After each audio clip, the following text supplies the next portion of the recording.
Pemerintah Dusun Bawahan, Desa Gunung Wulet, Kecamatan Rembang, Kabupaten Purbalingga, Jawa Tengah terpaksa mengkarantina total atau lokal lockdown satu dusunnya. Hal ini dilakukan setelah seorang warganya yang merupakan pemudik dari Jakarta positif COVID-19.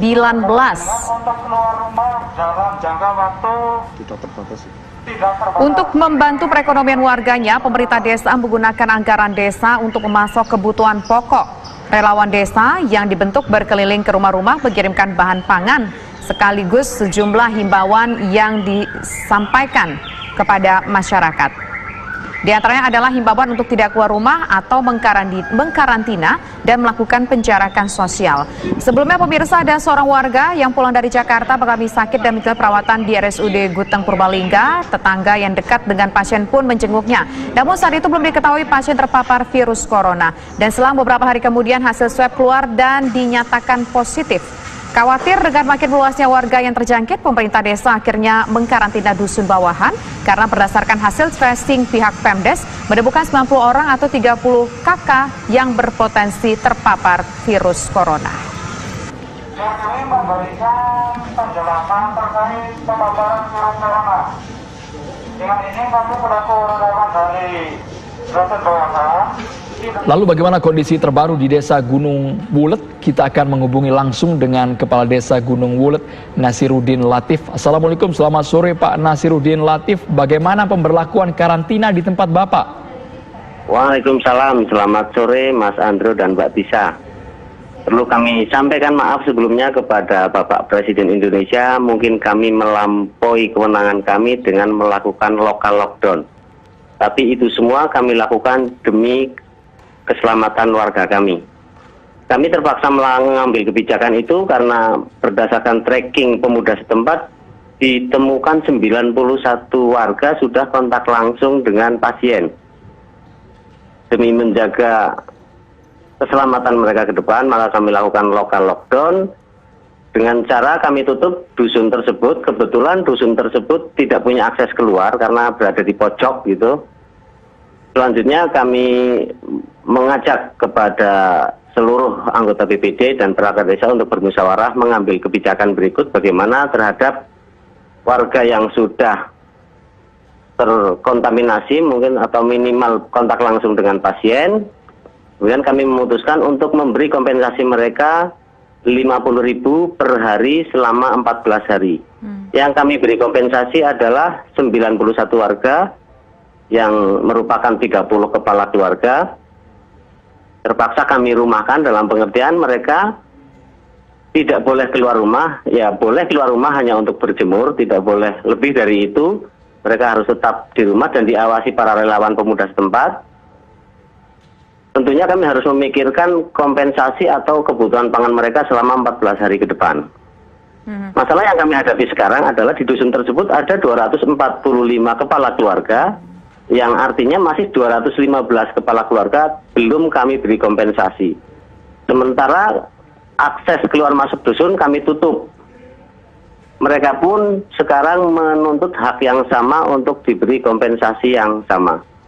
Kami sudah mencoba konsultasi dengan Bupati, alhamdulillah sudah disetujui, hanya saja belum dipastikan kapan turunnya kompensasi untuk 215 kakak yang tidak merupakan ODP dalam pengertian tidak kontak langsung dengan pasien.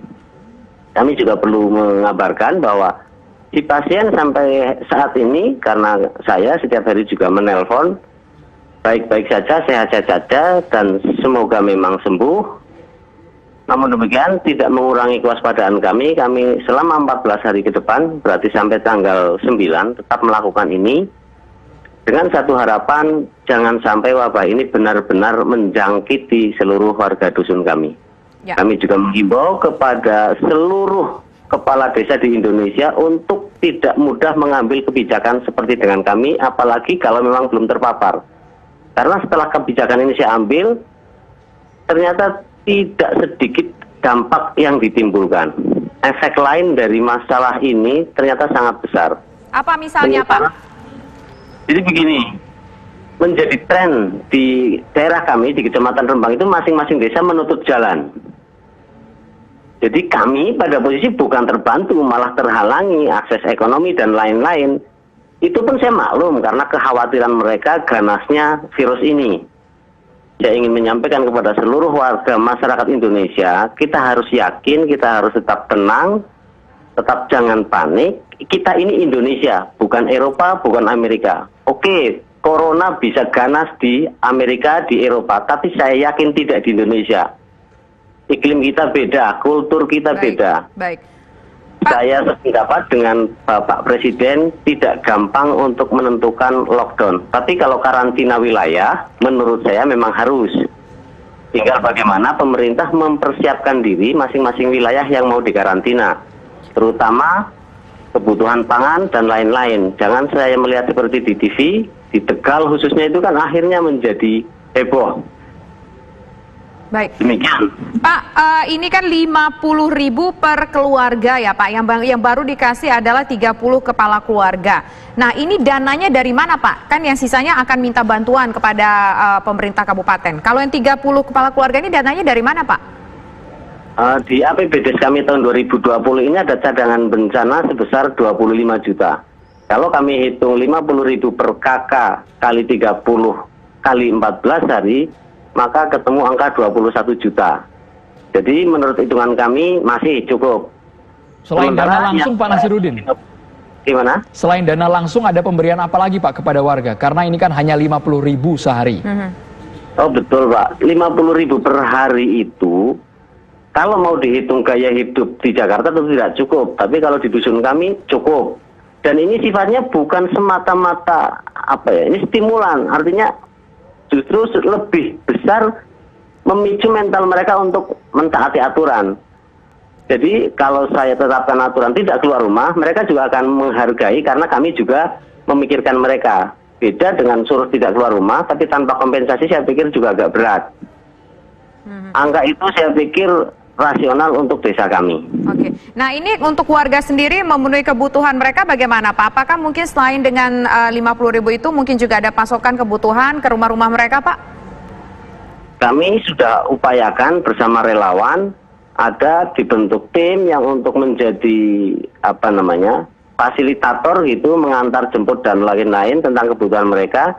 Kalau mereka butuh sesuatu, mereka tinggal menghubungi relawan, maka relawan yang akan keluar.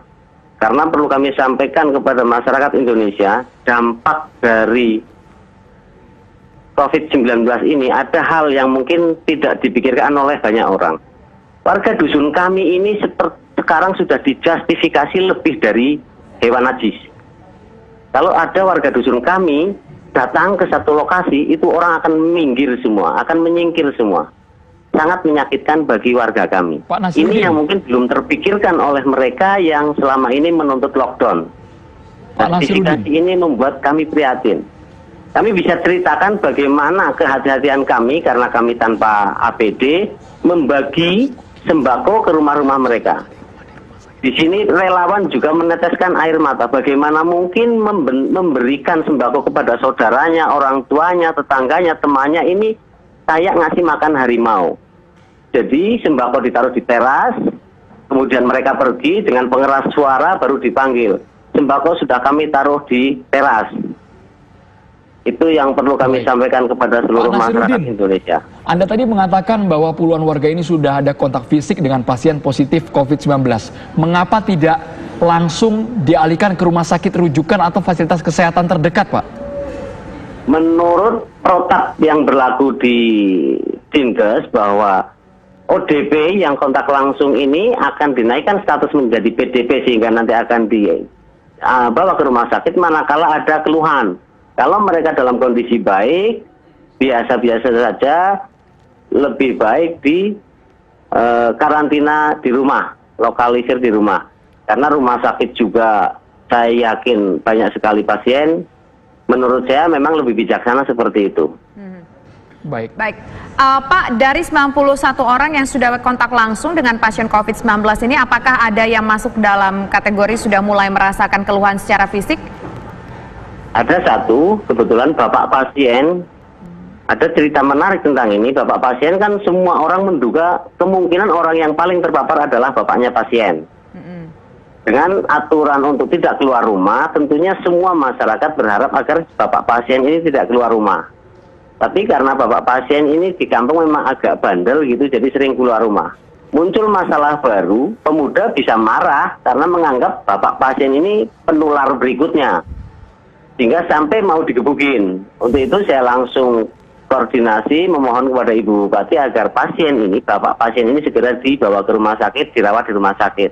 Alhamdulillah sudah terjadi itu, sekarang bapak pasien yang sudah dipindahkan ke rumah sakit juga. Dan kemungkinan dari 91 orang yang kontak langsung itu ya bapaknya pasien yang dalam kondisi sakit sekarang. Oke. Baik, terima kasih Kepala Desa Gunung Wulet, Bapak Nasiruddin Latif. Ya.